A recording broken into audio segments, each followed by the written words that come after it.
Today we are going to speak about the word hormone, what does it mean and how does it work in animals. So let's get started.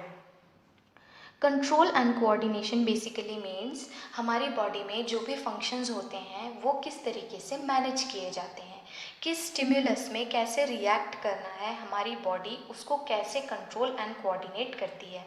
There are two systems that work for the control and coordination in animals.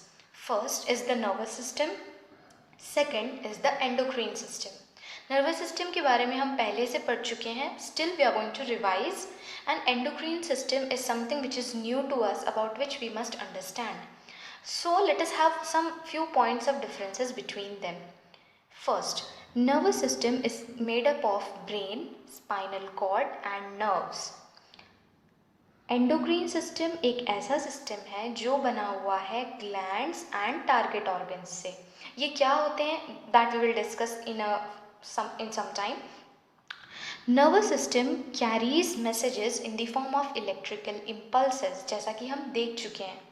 Endocrine system has hormones which are also known as chemical messengers which are used for coordination. यहाँ पे messages electrical impulses के form में transfer होंगे, यहाँ पे messages hormones के form में transfer किए जाएंगे जो कि केमिकल मैसेंजर्स होते हैं. Here signals are transmitted through neurons in nervous system, यानी कि nerve cells signals को transmit करते हैं.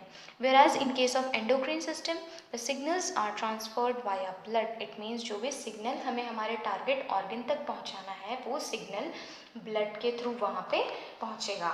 I hope the basic differences between nervous system and endocrine system are clear.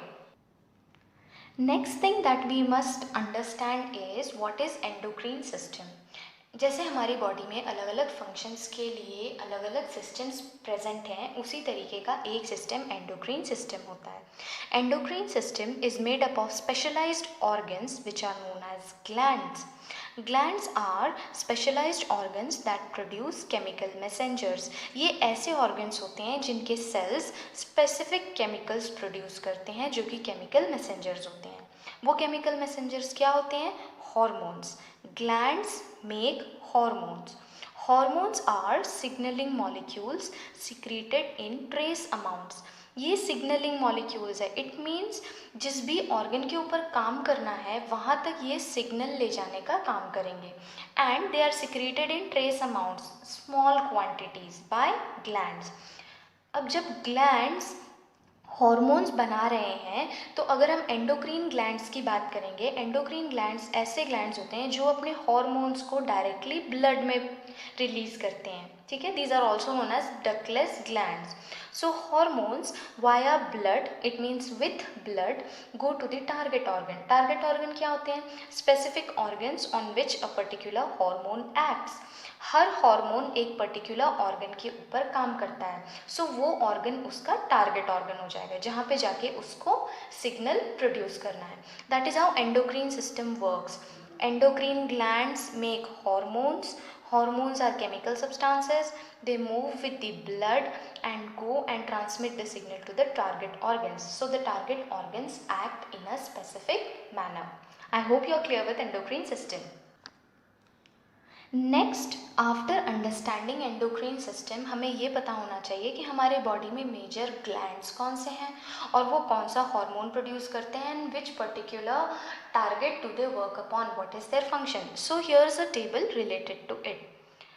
First and the most important gland of our body is known as pituitary gland. It is also known as the master gland because it controls all the other glands of our body. Pituitary gland एक hormone secrete करता है जिसका नाम है growth hormone. As the name tells, it definitely regulates our growth. हमारी body में जो भी ग्रोथ है उसको कंट्रोल करने का काम या फिर रेगुलेट करने का काम ग्रोथ हार्मोन करता है. It controls the function of other glands also. Pituitary gland controls the function of other glands. Of course, not with growth hormone, but there are certain other hormones which are secreted by pituitary gland जो जाके अलग अलग glands पे काम करते हैं. So this can be termed as the head gland or the master gland. अगर growth hormone की क्वांटिटी बहुत ज़्यादा हो जाए, so the person grows abnormally and that condition is known as gigantism.